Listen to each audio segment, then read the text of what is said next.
The date was March 17th, 1945. The air across the German countryside carried the acrid smell of burning fuel and cordite. In a small village near the Remagen bridgehead, where the Rhine River reflected the grey skies of a dying Reich, an American Sherman jumbo tank rumbled through the narrow cobblestone streets. Its commander, Sergeant James Mitchell from Ohio, didn't know that in less than 30 minutes he would witness one of the war's most tragic ironies, a moment that would haunt him for the rest of his life. The title of this story might sound like battlefield legend, but what you're about to hear is based on the documented accounts of men who were there, who saw what happened when a single shell defied the odds and changed everything. This is the story of how German gunners fired an 88mm cannon at a Sherman jumbo, and how that shell ricocheted back, killing them instead. Before we continue with this incredible true story, please take a moment to like this video and subscribe to our channel. Your support helps us bring more forgotten stories from history to light. Now, let's return to that fateful day in March 1945. The Sherman Jumbo, officially designated as the M4A3E2 assault tank, was not your standard Sherman. While most Sherman tanks were nicknamed Ronsons by German soldiers, after the lighter that always lit on the first strike, referring to how quickly they burst into flames when hit, the Jumbo was different. Mitchell's tank, which his crew had nicknamed Iron Betty, had been assigned to the 3rd Armored Division just 3 months earlier. The vehicle weighed 38 tons, significantly heavier than the standard Sherman's 33 tons, and its frontal armor was a staggering 6 inches thick. The turret armor measured 7 inches. It was built to take punishment, designed specifically to lead assaults and breakthrough operations. Mitchell was 24 years old, though the war had aged him beyond his years. His face was lean and weathered, with deep lines around his eyes from squinting through periscopes and vision blocks. He had grown up on a farm outside Toledo, where his father had taught him to drive tractors and repair engines. Those skills had saved his life more than once when Iron Betty broke down in the middle of hostile territory. He had been in Europe since the Normandy invasion, had fought through the hedgerows of France, survived the hell of the Hürtgen forest, and crossed the Rhine just days earlier. He had seen friends die in burning tanks, had pulled wounded men from wrecked vehicles, and had learned to live with the constant fear that coiled in his stomach every time they rolled into combat. His crew consisted of 4 other men. Private First Class Danny Torres from San Antonio served as the driver. He was 19, with quick hands and even quicker reflexes. The kind of driver who could thread a 38-ton tank through spaces that seemed impossibly narrow. Corporal William Hayes from Boston was the assistant driver and bow gunner. At 22, Hayes was the oldest son in a family of 8 children, and he carried photographs of all his siblings in his breast pocket. Sergeant Robert Quinn from Philadelphia operated the 75mm main gun. Quinn was methodical and precise, a former machinist who treated the gun like a fine instrument.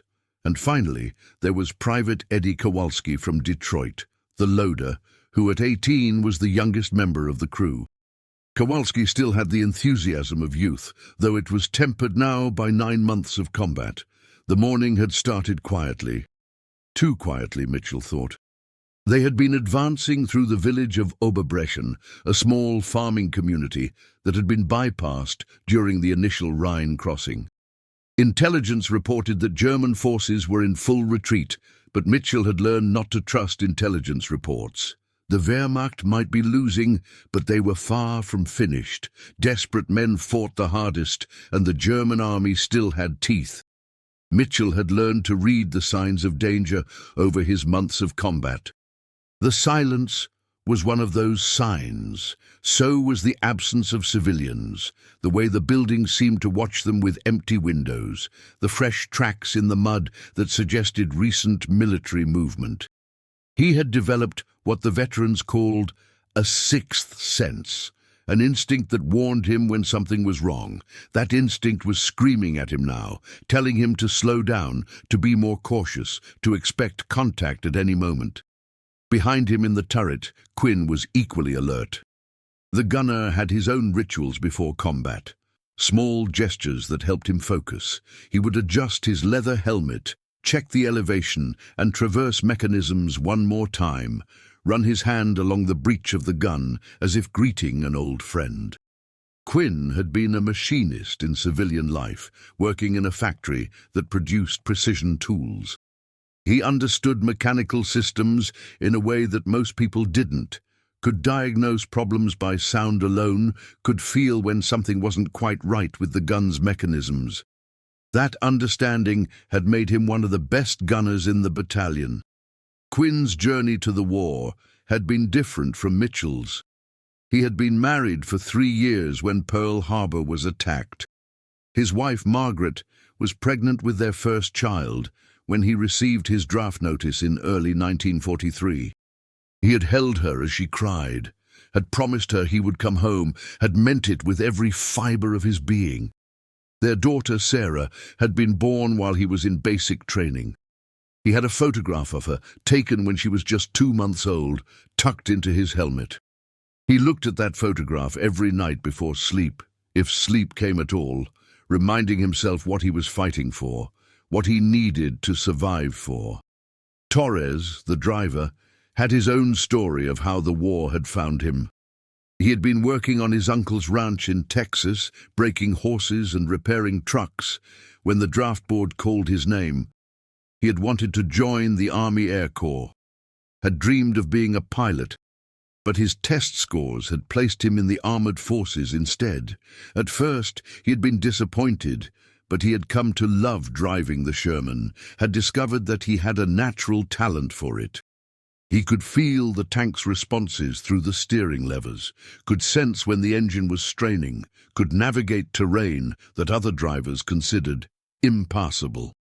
The other crews in the battalion had started requesting him specifically for difficult missions, recognizing his skill. Torres had grown up in a large Mexican-American family in San Antonio. He was the middle child of 7, used to noise and chaos and the constant presence of siblings. The tank had become a kind of family for him, the crew taking the place of his brothers and sisters. He wrote home religiously, long letters in Spanish describing the places they had been, carefully avoiding any mention of the combat, the death, the fear that had become his constant companion. His mother kept every letter in a box under her bed, reading them over and over, praying her rosary each night for his safe return. Hayes, the assistant driver and bow gunner, was the oldest of the crew, except for Mitchell. He carried the weight of responsibility that came with being the eldest son. His father had died in a mining accident when Hayes was 16, leaving him to help support his mother and 7 younger siblings. He had worked in the Boston shipyards before the war, long shifts in brutal conditions, but the money had been good, and his family had needed every penny. When he was drafted, he had worried constantly about how his mother would manage, how his siblings would eat, whether his younger brother Patrick would stay in school or have to drop out to work. The army sent part of his pay home each month, but Hayes knew it wasn't enough. He supplemented it by gambling, playing poker with other soldiers, using the card-counting skills he had learned from his Irish grandfather. He was good at it, good enough to send an extra $50 home most months. The money went into what his mother called the college fund, savings intended to give his younger siblings opportunities he had never had. That hope that his sacrifice might create a better future for his family helped him endure the things he had to do, the things he had to see. Kowalski, the youngest, had lied about his age to enlist. He had been 17 when he walked into the recruitment office in Detroit, had told them he was 18, had forged his mother's signature on the consent form. The recruiter had probably known he was lying, but had accepted him anyway. The army needed men, and Kowalski had been eager, full of the patriotic fervor that the war propaganda had instilled in American youth. He had wanted to be a hero, had wanted to prove himself, had wanted to fight the Nazis and come home wearing medals that would make his father proud. The reality of war had been nothing like he had imagined. His first combat experience, near the Belgian border in November, had shattered his illusions. He had seen a Sherman from another platoon take a direct hit from a German anti-tank gun. The tank had brewed up instantly, flames erupting from every hatch. He had watched men burn, had heard their screams, had smelled the sickly sweet odor of burning flesh. That night he had vomited until there was nothing left in his stomach, had cried in his sleeping bag where no one could see him, had written a letter home that he never sent because he couldn't find the words to describe what he had witnessed. But Kowalski had endured. He had learned to function despite the fear, had learned to do his job even when every instinct screamed at him to run. He had discovered a resilience he hadn't known he possessed, a capacity to absorb horror and keep moving forward. Mitchell had noticed his transformation, had seen the boy become a soldier, and had made sure to acknowledge it. A word of praise here, a nod of approval there. Small gestures that meant everything to the young man who was desperate to prove his worth. These 5 men, brought together by the arbitrary machinery of war, had become more than a crew. They had become brothers in the truest sense, bound by shared danger and mutual dependence. Each man knew that his survival depended on the others doing their jobs, that a single mistake by any one of them could kill them all. That knowledge had forged a bond stronger than blood, a connection that would last long after the war ended. On the German side of the impending confrontation, the crew of the 88 had their own stories, their own reasons for being there, their own hopes and fears. Klaus Richter, the gun commander, had been a school teacher before the war. He had taught mathematics and physics in a gymnasium in Hamburg, had loved his work, had taken pride in shaping young minds.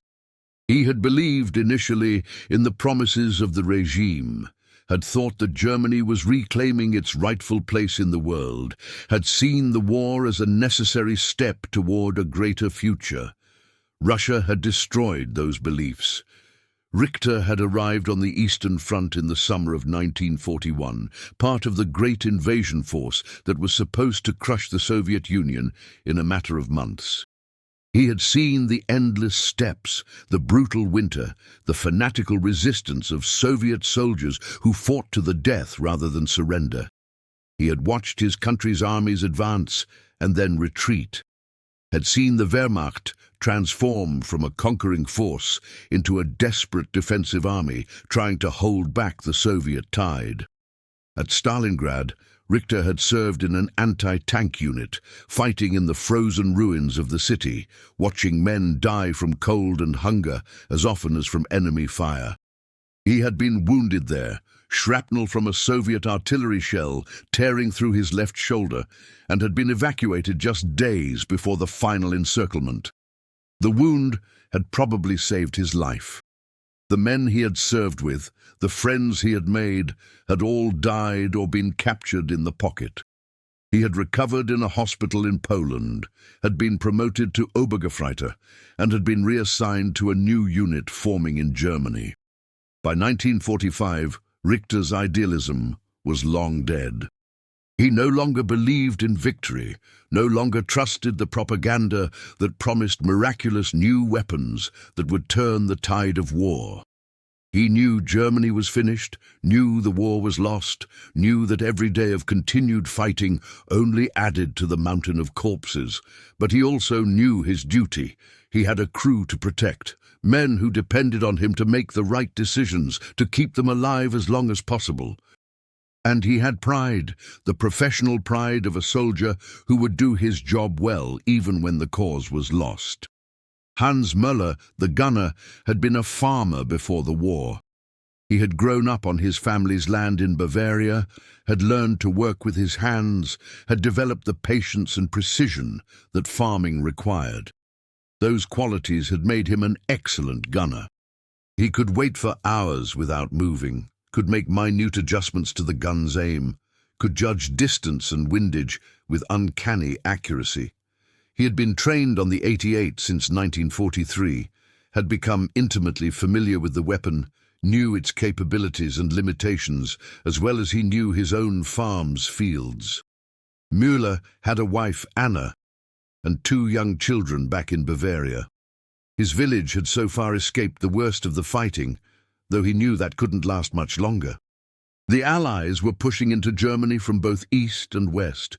Soon the war would reach his home, would consume the fields he had ploughed, the house his grandfather had built, the church where he had been married. He tried not to think about it, tried to focus on the immediate task of survival, but in the quiet moments the worry gnawed at him.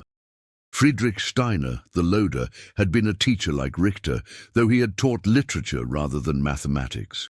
He had loved poetry especially, had been writing a dissertation on Goethe when the war interrupted his academic career. Even now, in the midst of chaos and death, he carried a small notebook in which he wrote verses, fragments of thought, observations about the strange world war had created. His poetry had changed since 1939. Where once he had written about beauty and love and the human spirit, now his verses were dark, filled with images of destruction and loss. Steiner had begun to question everything during his time in Russia. He had seen what the SS units did, had heard the rumors about camps, about mass killings, about crimes that had no name. He had not been part of those actions, had served only in combat units, but the knowledge of them weighed on him. He wondered what history would say about Germany, about the German people, about men like him who had served even when they knew their cause was tainted. He wondered if there could be redemption, if Germany could ever be forgiven, if he personally could ever forgive himself for his part in it all. Otto Becker, the youngest of the German crew, had been drafted in 1944, pulled from his apprenticeship as an electrician in Stuttgart. He had received only basic training before being assigned to Richter's crew as a replacement for a man killed near the Rhine. Becker was still learning, still trying to prove himself to the veterans around him. He was eager and frightened in equal measure, desperate to be accepted, terrified of making a mistake that would get everyone killed. Becker's family had not been enthusiastic supporters of the regime. His father, a craftsman who had belonged to a trade union, had been suspicious of the Nazis from the beginning, had quietly opposed them in small ways, had taught his son to think critically about what he was told. But by 1944, such questions were dangerous, and young Otto had learned to keep his doubts to himself. He served because he had no choice, because refusing meant death or imprisonment, because at 18 years old he lacked the courage to be a martyr. Werner Hoffmann, the radio operator, had studied English in school, had even corresponded with a pen pal in England before the war made such contact impossible. He had wanted to be a translator, had dreamed of working for an international company, traveling the world, bridging cultures through language. The war had destroyed those dreams. His pen pal, a boy named Thomas from Manchester, was probably fighting against Germany now, might even be in the forces advancing toward them at this very moment. The irony of it was not lost on Hoffmann. Hoffmann had been wounded twice before, once in France and once near the Rhine. The second wound had damaged his hearing, leaving him partially deaf in his left ear. It made operating the radio more difficult, forced him to concentrate harder, to distinguish the words through the static and interference. He knew his efficiency was reduced, knew he might miss critical messages, but the Wehrmacht in 1945 had no reserves to replace a man with partial hearing loss. Everyone who could still fight was expected to fight, regardless of their condition. These 5 German soldiers, like their American counterparts, were not monsters or fanatics. They were ordinary men, caught in extraordinary circumstances, trying to survive, trying to do their duty as they understood it, trying to maintain their humanity in a situation that seemed designed to destroy humanity. They had families they wanted to return to, dreams they wanted to pursue, lives they wanted to live.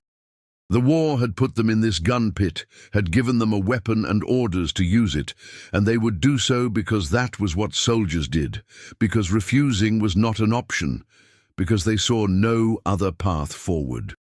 As Iron Betty approached the junction, as Mitchell's instincts screamed warnings, as the German crew waited behind their earthen berm, all these stories, all these individual lives and hopes and fears were about to collide.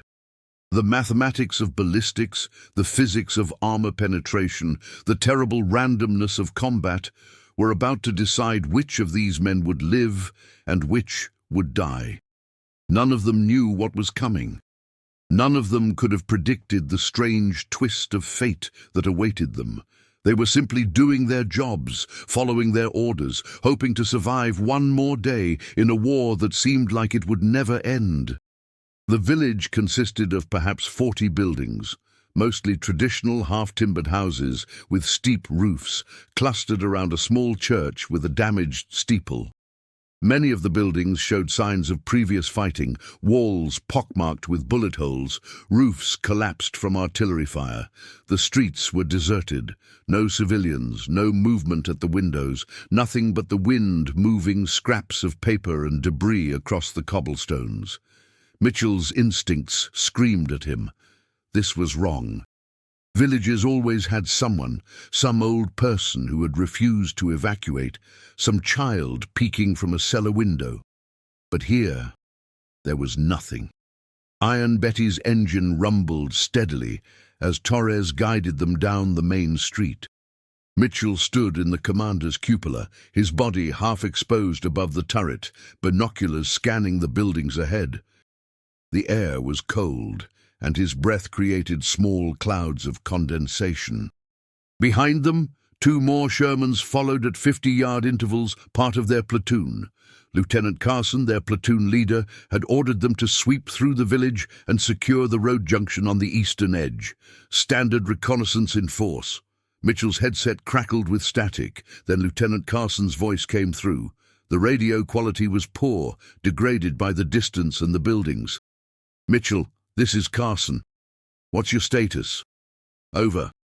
Mitchell pressed the transmit button on his throat microphone.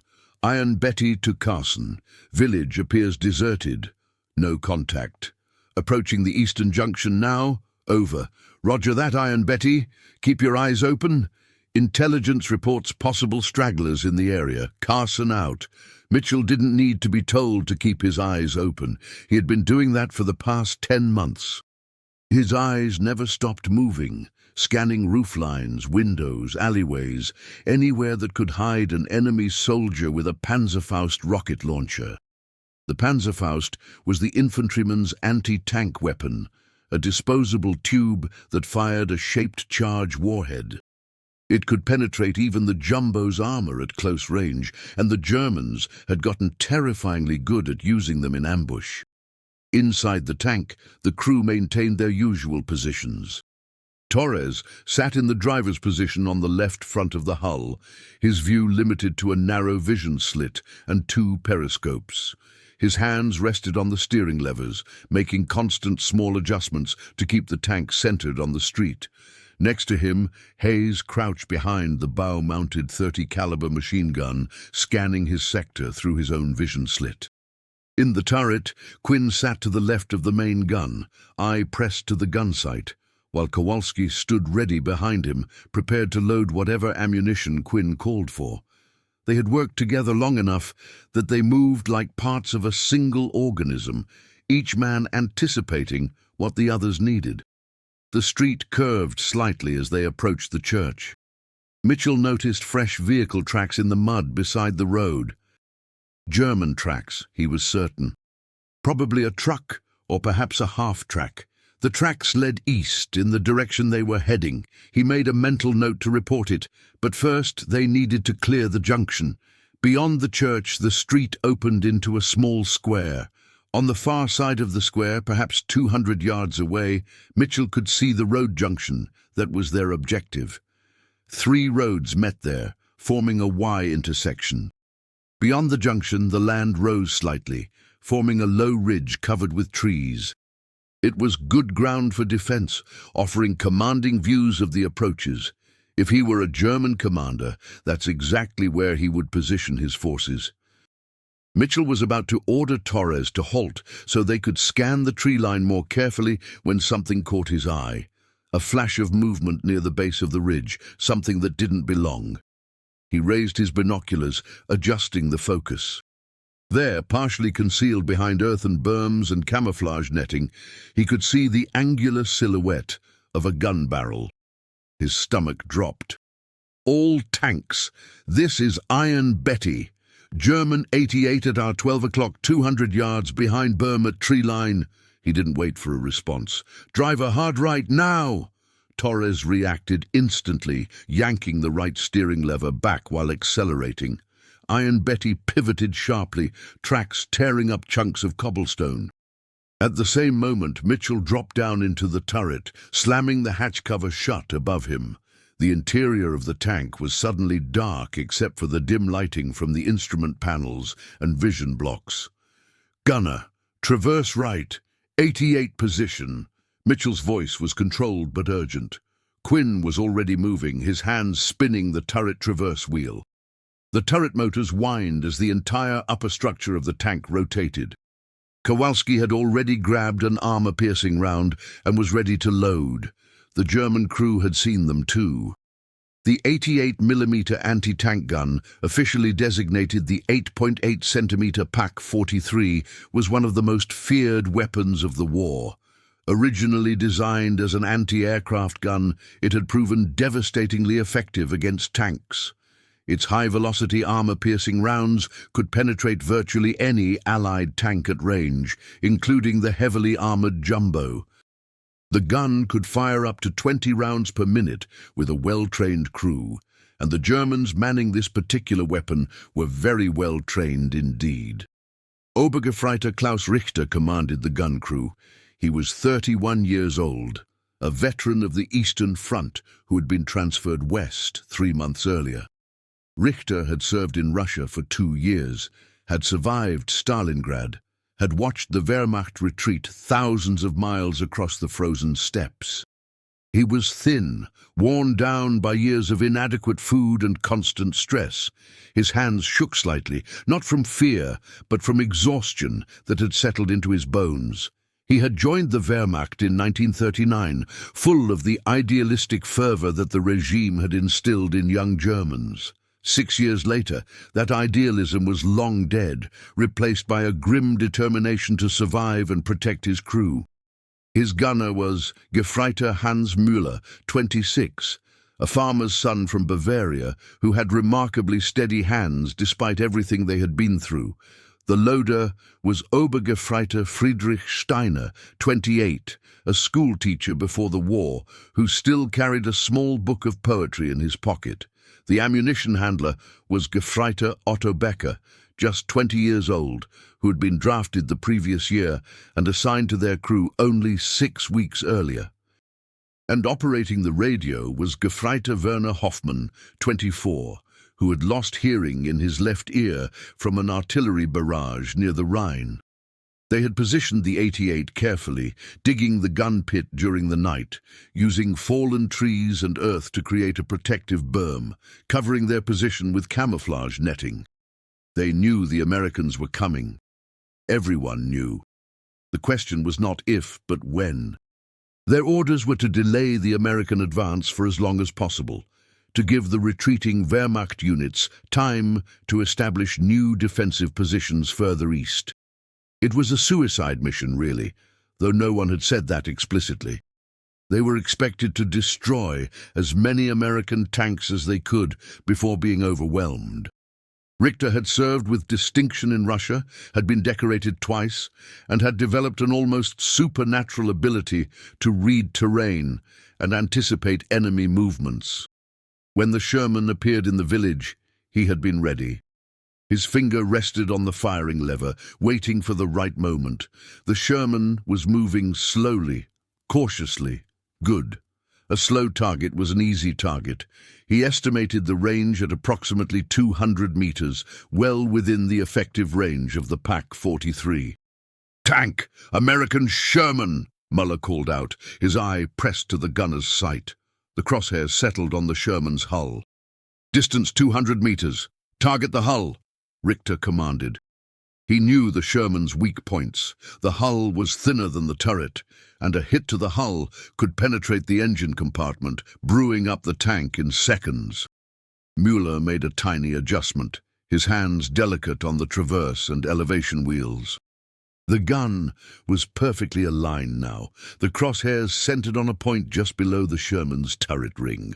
"Loaded," Steiner confirmed, having slammed an armor-piercing round into the breech. Richter watched the Sherman through his binoculars. He saw the moment when the American commander spotted them. The Sherman's turret began to traverse, but they were too slow. The Americans were always too slow to react. "Fire!" The PaK-43 roared, the massive gun recoiling violently despite the hydraulic systems designed to absorb the shock. The report was deafening, a sharp crack that echoed across the valley. Smoke obscured Richter's view for a moment, and he strained to see the result. Muller was already working the breech, ejecting the spent shell casing, preparing for a second shot. The entire crew moved with practiced efficiency, each man performing his task without need for orders. The shell crossed the 200 meters in a fraction of a second, traveling at nearly 3,000 feet per second. Inside Iron Betty, Mitchell heard a sound like the world's largest hammer striking an anvil. The shell hit the tank's frontal armor at a slight angle, just to the right of the main gun.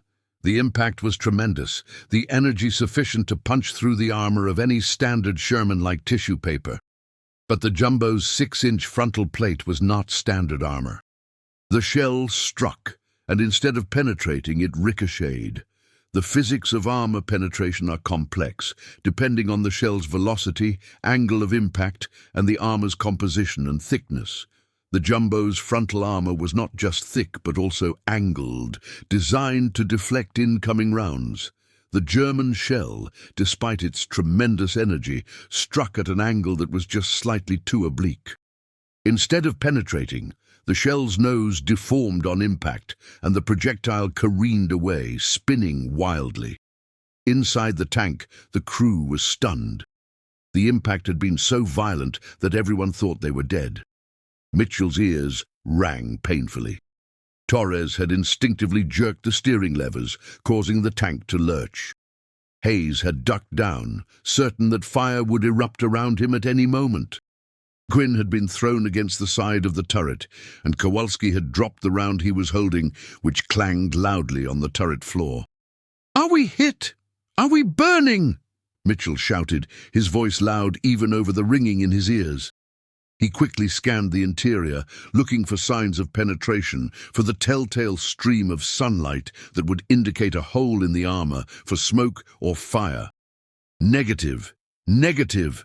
No penetration!" Torres shouted back. His voice was shaky but steady enough. "I'm okay," Hayes confirmed. Quinn was checking himself for wounds, finding none. "Holy hell," Kowalski muttered, his young face pale. "We bounced it." Mitchell felt a surge of relief so intense it was almost painful. They were alive. Iron Betty's armor had done its job, but they weren't out of danger yet. The Germans would fire again any second. "Gunner, target that 88.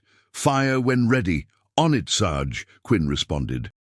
He had already reacquired the target. The turret had completed its traverse, and the 75mm gun was aligned on the German position. High explosive. Kowalski had recovered the dropped round and was loading. Quinn made a final adjustment, his breath held as he centered the crosshairs. "Fire!" The 75mm gun barked, the recoil rocking the turret. Through his periscope, Mitchell watched the round impact near the German position, throwing up a geyser of dirt and debris. It was close, but not a direct hit. The camouflage and the earthen berm made it difficult to see exactly where the gun was positioned. At the German position, the crew was experiencing a different kind of shock. Richter had watched through his binoculars as the shell struck the Sherman dead center. He had seen the impact, had seen the Sherman rock backwards slightly from the force. For a moment, he had allowed himself to believe that they had scored a kill. But then he saw something that made his blood run cold. The Sherman was still moving. Not only was it still moving, but its turret was traversing, the gun coming around to target them. "Impossible," Muller gasped. "I hit him square." "I know I hit him. Reload." "Fire again," Richter ordered, but there was a tremor in his voice now.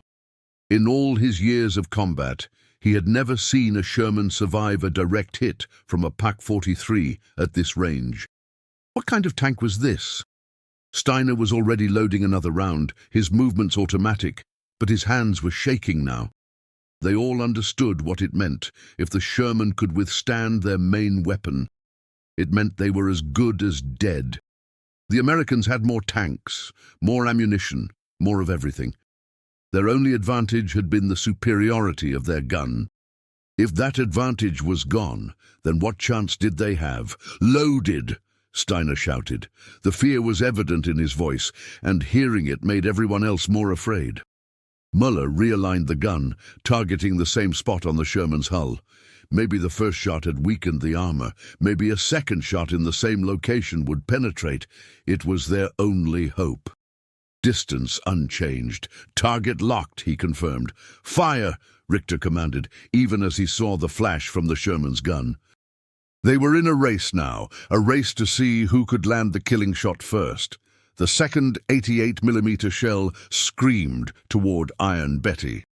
This one struck slightly lower than the first, hitting the lower glacis plate where the frontal armor met the tank's belly. The angle was even more oblique here, and once again the shell failed to penetrate. But this time, the ricochet was more violent, the shell spinning away at a sharp angle, tumbling through the air. And that's when fate, physics, and sheer blind chance intersected in the most tragic way possible. The ricocheted shell, now tumbling and deformed but still carrying tremendous kinetic energy, arced through the air in a path that no one could have predicted. It covered perhaps 30 meters, rising slightly before beginning to fall. The shell's trajectory took it directly back toward the German position, spinning end over end. In any other circumstance, a ricocheted shell would have buried itself harmlessly in the ground or flown off into the distance. But this time, the angle was perfect, the trajectory was perfect, and the terrible mathematics of ballistics aligned in the worst possible way. The shell struck the earthen berm protecting the gun position. But instead of stopping, it punched through the loose soil and continued on, barely slowed. It emerged from the berm at nearly ground level, still spinning, and struck the gun shield of the Pak-43. The gun shield was designed to protect the crew from small arms fire and shrapnel, but it was not meant to withstand the impact of an 88mm shell, even a damaged and tumbling one. The shield crumpled, and the shell careened through, fragments of metal and the shell itself scything through the gun crew's position. Richter saw it coming, his mind registering what was happening in the last fraction of a second of his life. The irony was not lost on him, even in that final moment. They had fired the shell, and now it was coming back to kill them. He opened his mouth to shout a warning, but there was no time.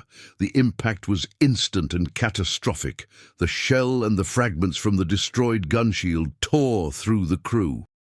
Richter was killed instantly, struck in the chest by a piece of the shield the size of a dinner plate. Muller, bent over the gun sight, was hit by the tumbling shell itself, which sheared through his body with horrific force. Steiner, standing behind the breach, was struck by multiple fragments, his body thrown backward into the gun pit. Becker, the youngest member of the crew, was hit in the head by a fragment and died without ever knowing what had happened. Only Hoffman, positioned slightly to the side at the radio, survived the initial impact, though he was badly wounded by shrapnel that tore through his legs and abdomen. The entire event took perhaps 3 seconds from the moment the gun fired to the moment the crew was destroyed. 3 seconds that changed everything. Inside Iron Betty, Mitchell was preparing for the impact of the second shell. He had braced himself, waiting for the hammer blow that would signal either their death or their survival. When it came, It was somehow even more violent than the first. The tank shuddered, metal screaming, but once again the armor held. They had bounced 2 shots. Mitchell couldn't believe it. Iron Betty was living up to her name. "Did we get them?" Quinn asked. He was already loading another high-explosive round, preparing for a 3rd shot. Through his periscope, Mitchell scanned the German position. Smoke drifted across the area, obscuring his view. He could see the gun barrel still pointing in their direction, but there was no movement around it. No signs of the crew reloading, no traversing of the gun. Something was wrong. "Hold fire," Mitchell ordered. He had learned to trust his instincts, and right now they were telling him that something had changed. "Driver, advance slowly. Gunner, keep that gun targeted. Everybody stay sharp. This could be a trap." Torres eased Iron Betty forward, the tank moving at walking pace. The other 2 Shermans in the platoon had pulled up behind them, their guns also trained on the German position. Lieutenant Carson's voice came over the radio. "Iron Betty, Carson. Sitrep, what's your status? We took 2 hits from an 88, both bounced. Unbelievable, but true." Mitchell's voice carried a mixture of relief and residual fear. "Enemy gun appears silent. We're moving up to investigate. Advise you hold position until we confirm the situation. Roger that, Iron Betty. Proceed with caution." As they approached, the details of the German position became clearer. Mitchell could see the camouflage netting torn and hanging, the earthen berm damaged, the gun itself still in place, but with its shield twisted and deformed. And then he saw the bodies. "Oh, God," he muttered. His stomach turned. Even after months of combat, the sight of dead men never got easier. He ordered Torres to halt about 50 meters from the position, then carefully opened the commander's hatch, his pistol drawn. "Hayes, Kowalski, you're with me. Quinn, cover us. Torres, keep the engine running and be ready to back us out of here fast." The 3 men dismounted, moving cautiously toward the gun position. The smell hit them first, the copper tang of blood mixed with the acrid stench of propellant and disturbed earth. As they reached the edge of the gun pit, Mitchell forced himself to look. 4 men lay dead, their bodies torn apart by the violence of the impact. It was immediately clear what had happened. The shell, their own shell, had ricocheted and come back to kill them. The evidence was unmistakable, the trajectory of the fragments, the damaged gun shield, the position of the bodies. "Jesus Christ," Kowalski whispered. His face had gone white, and for a moment Mitchell thought the young man might vomit. Hayes just stood there, staring, his expression unreadable. Then they heard it. A moan, weak and pain-filled, coming from the side of the gun pit. Mitchell moved quickly, climbing down into the pit. There, half buried under sandbags that had collapsed, was a 5th German soldier. His uniform was soaked with blood, his face contorted in agony. His legs were clearly shattered, and blood pooled beneath him. He was young, maybe mid-20s, with sandy hair and blue eyes that were now clouded with pain and shock. "Medic!" Mitchell shouted, even though he knew there was no medic close enough to help immediately. He knelt beside the German, checking his wounds. They were bad, very bad. The man had minutes, maybe less. "Hayes, get the first aid kit from the tank, now!" Hayes ran back to Iron Betty, while Mitchell did what he could to make the German comfortable. He pressed gauze against the worst of the wounds, knowing it was futile but unable to do nothing. The German's eyes focused on him, and Mitchell saw recognition there, saw the man understand that these were American soldiers, that they were trying to help. The German's lips moved, and Mitchell leaned closer to hear. "Werner," the man whispered. "My name is Werner." His English was accented but understandable. He must have learned it in school, back before the war had consumed everything. "Okay, Werner, you're going to be okay. Help is coming." Mitchell lied because it was the kind thing to do, because this man deserved some comfort in his final moments, even if they had been trying to kill each other just minutes ago. Werner shook his head weakly. 9. I know. I am dying. His breathing was labored, each breath a struggle. He reached up with a trembling hand and gripped Mitchell's sleeve. The shell, our shell, it came back. The irony of it brought a bitter, pained smile to his face. We fired it, and it killed us. Mitchell nodded, not trusting himself to speak. There was something profound in this moment, something that transcended the uniforms and the nations and the ideologies that had brought them to this point. They were just men, young men who should have been farming or teaching or building lives, instead dying in muddy gun pits because old men in distant capitals had decided they should fight. I have a brother, Werner continued, his voice getting weaker. Heinrich. He is in Köln. If you can, please tell him. Tell him I thought of him. Tell him I am sorry I did not come home.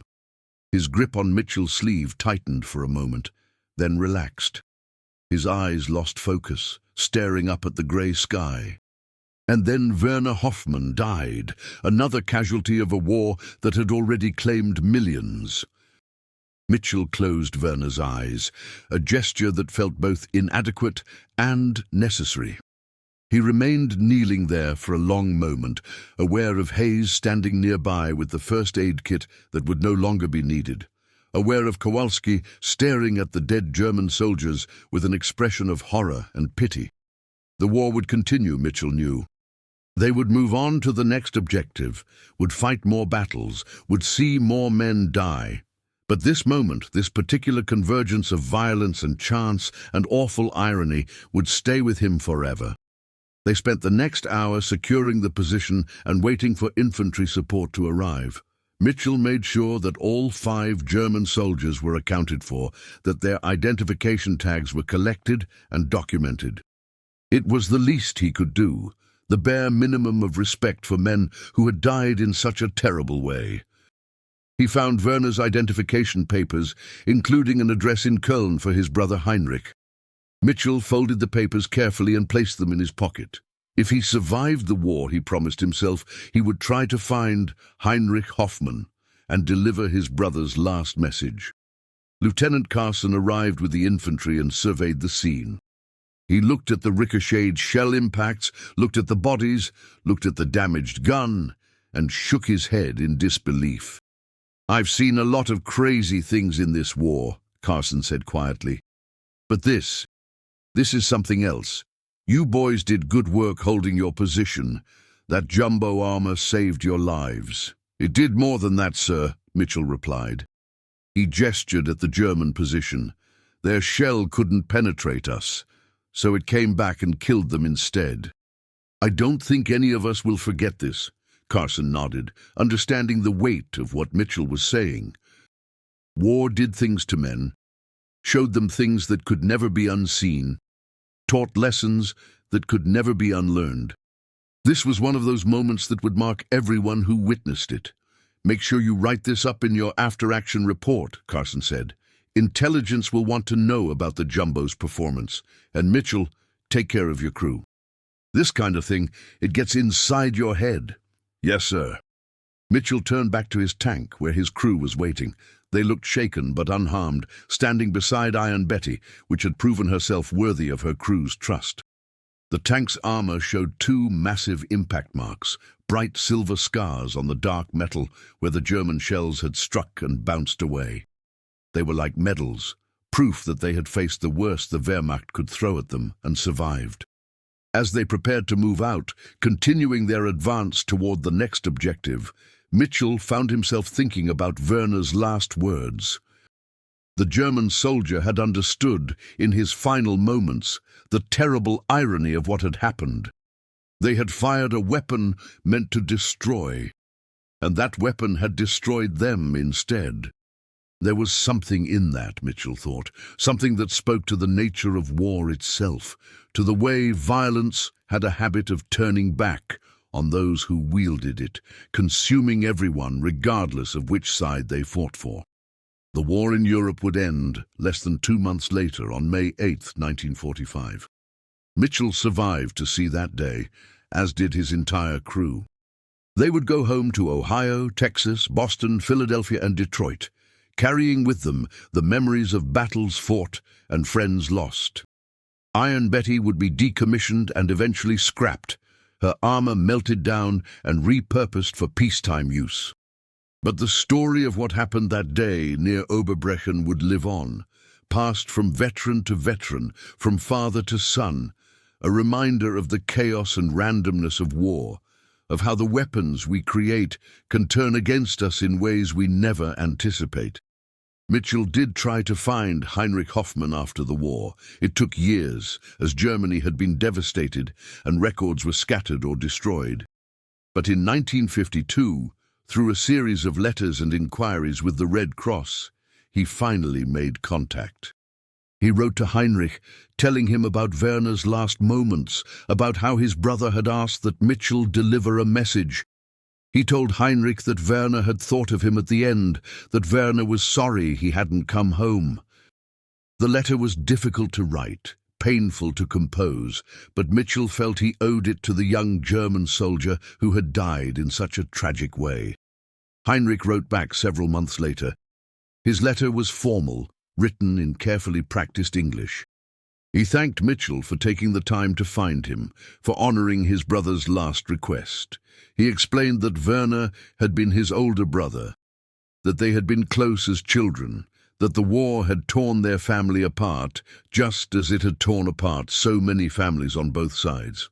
He said that knowing Werner had thought of him at the end brought him both comfort and pain, that it made the loss more real, but also more bearable somehow. He ended the letter by saying that perhaps someday, when the wounds were less fresh, they might meet and talk about the brothers they had been before the war made them into soldiers. That meeting never happened. Heinrich died in 1959 from complications related to tuberculosis, a disease he had contracted during the chaotic final months of the war. But Mitchell kept the letters, kept Werner's identification papers, kept the memory of that day alive. In the decades that followed, as he grew older and the war became more distant, he would sometimes take out those papers and read them, remembering the young German soldier who had died when his own weapon turned against him, remembering the terrible irony of it all. The crew of Iron Betty stayed in touch over the years, meeting occasionally at reunions, writing letters, calling on birthdays and holidays. They were bonded by their shared experience, by the fact that they had survived when so many had not. Torres opened a garage in San Antonio and became known for his skill with engines. Hayes returned to Boston and raised his 8 siblings after their parents died young. Quinn went back to Philadelphia and became a teacher, finding in education a way to rebuild rather than destroy. Kowalski returned to Detroit and worked in the auto plants, helping to build the cars that would define American prosperity in the post-war years. And Mitchell went home to Ohio, took over his father's farm, married his childhood sweetheart, and raised 3 children who grew up hearing stories about the war but could never quite understand what their father had seen and done. Each of them, in their own way, carried the memory of that day near Oberbrechen. They had seen war's strange arithmetic at work, had witnessed how violence could circle back on itself in unexpected ways. They had learned that armor, whether steel or emotional, was never quite thick enough to protect you from everything. They had learned that survival was often a matter of chance, of being in one place rather than another, of the angle at which a shell struck, of physics and fate combining in ways that could never be predicted or controlled. The story of the Sherman Jumbo that bounced 2 88mm shells, and of those shells ricocheting back to kill the gun crew that fired them, became part of the unofficial history of World War II.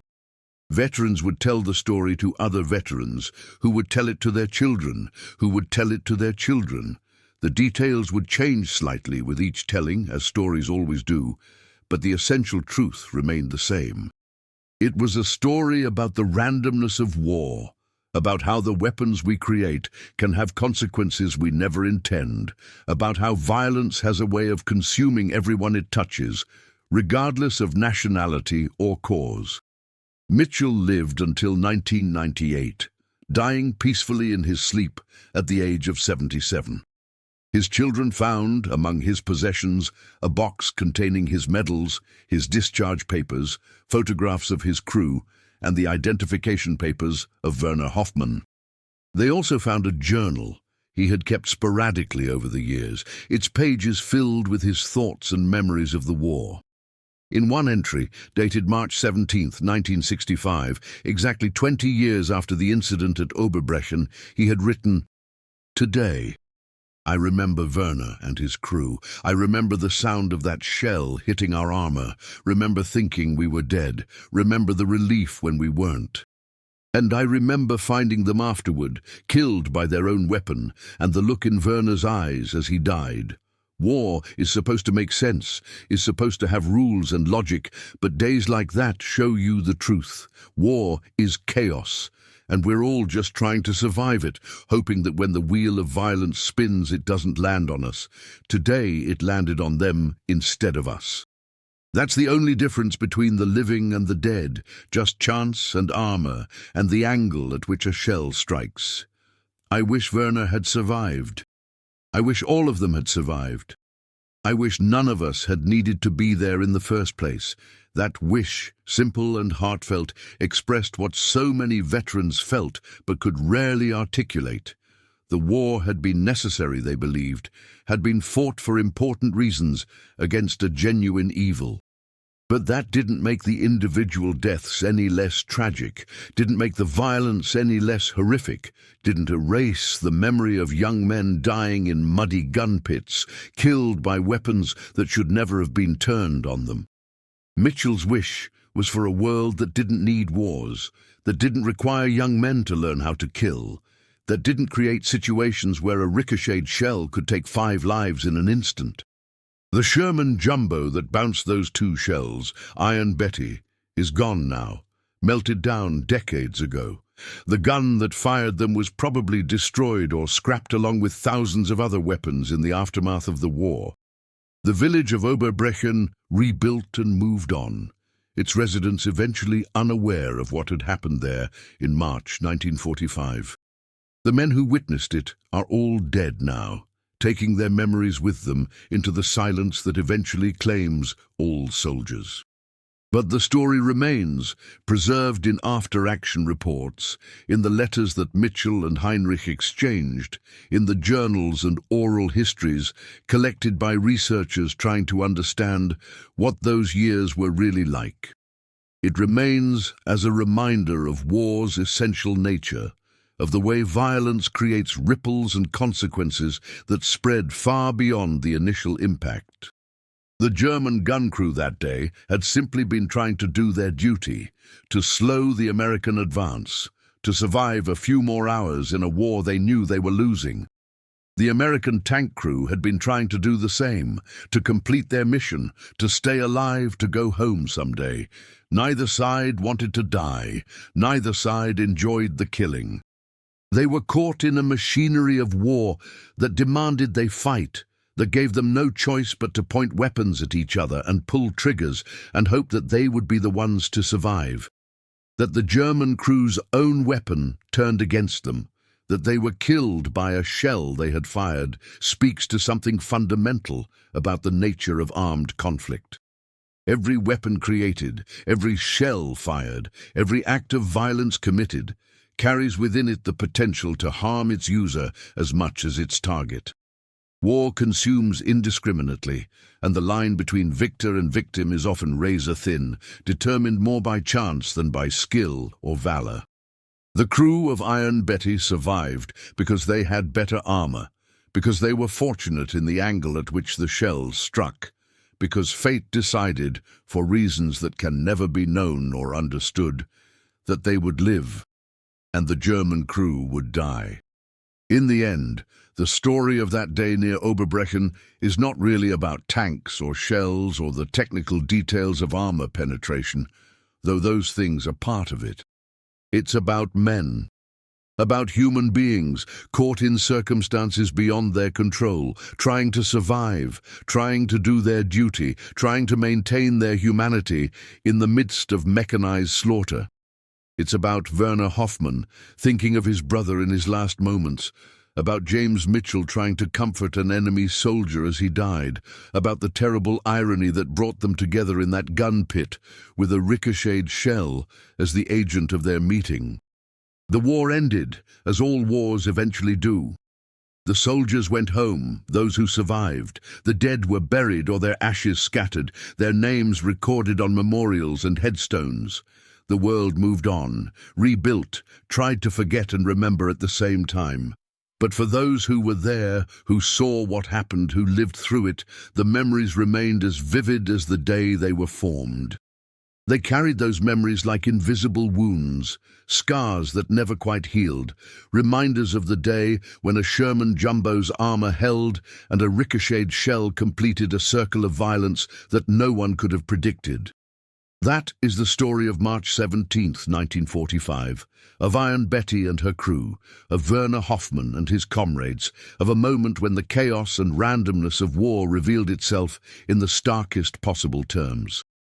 It's a story worth remembering, not because it's unique, there are countless such stories from that war and all wars, but because it illustrates so clearly the truth that veterans know but can rarely explain to those who weren't there. War is not glorious. War is not noble. War is brutal and random and tragic, and it takes the young and leaves the old to remember, to carry the weight of those memories forward, to try to ensure that future generations understand the true cost of conflict. That's why we tell these stories. That's why we remember.